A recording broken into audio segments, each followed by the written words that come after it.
Hey everybody, Father Scott Vanderveer here with another reflection in our look at the book, Everybody Needs to Forgive Somebody.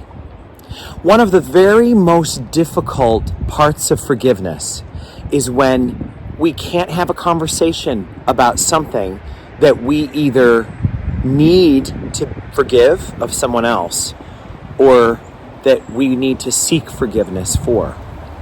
When we have hurt someone who is now deceased and lives with God in heaven, the pain of not being able to apologize can be really acute. Many of us cannot forgive ourselves for things we did or said or didn't do or didn't say, ways that we showed up or didn't show up in someone's life. We also may feel that we were cheated from peace because someone who hurt us terribly has never asked for forgiveness, and now it's impossible for them to do so.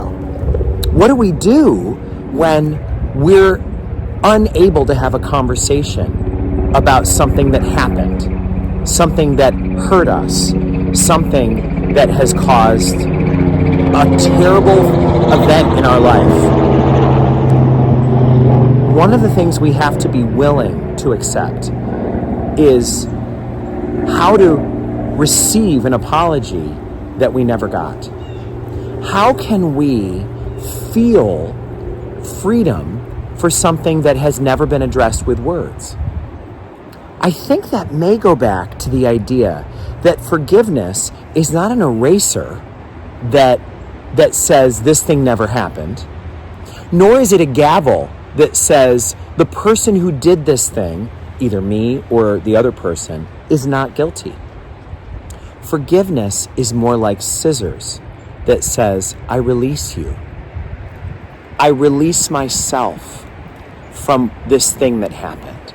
I cut the tie to the worst things in my life. One of the things we can say about ourselves is if we have hurt someone who has died, and if we now know that if we could do it over again, we would do it differently, we can already feel forgiveness. We can allow ourselves to know, if I had known better, I would have done better. If I had known then what I know now, I would never have done that, or I would never have said that, or I would never have chosen to go on that trip instead of see my loved one at the time of their death. I would never have done that. I would not have made that same choice. I know better now. And knowing better and being willing to do better with the knowing that we have, that's half the battle. In fact, when it comes to forgiveness, maybe that's everything. If I knew better, I would have done better. If someone came to you and said that, I did not understand the repercussions of what I was doing, I would never do the same thing today. If I would have known then what I know now, I would have chosen differently. If I had known better, I would have done better. You would say, you can only do the best you can do. You can only know what you know, and you can't know what you don't know. I forgive you. I release you from the guilt of this thing that you did. You can only do what you know to do.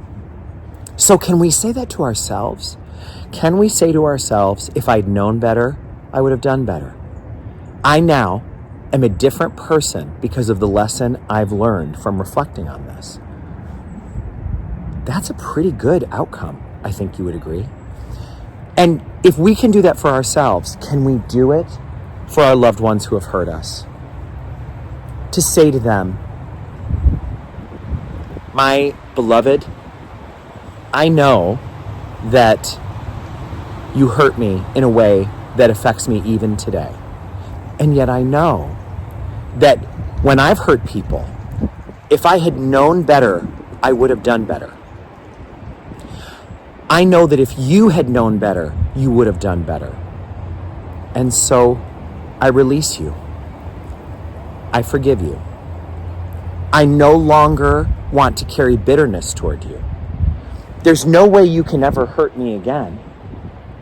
And there's no reason for me to bear hurt that's impossible to bear.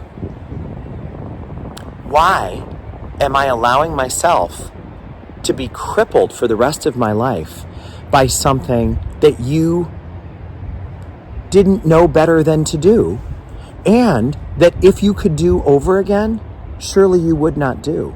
Especially because I know that you now see God in glory, and you know the way things should be and what things should never happen. So do you see? Isn't that interesting? If we can learn the lesson that people can only do as well as they know to do, and if we can apply it to ourselves and to others, we can find a way out of the prison of resentment and forgive ourselves and forgive others. And what a gift that is. May God bless you all.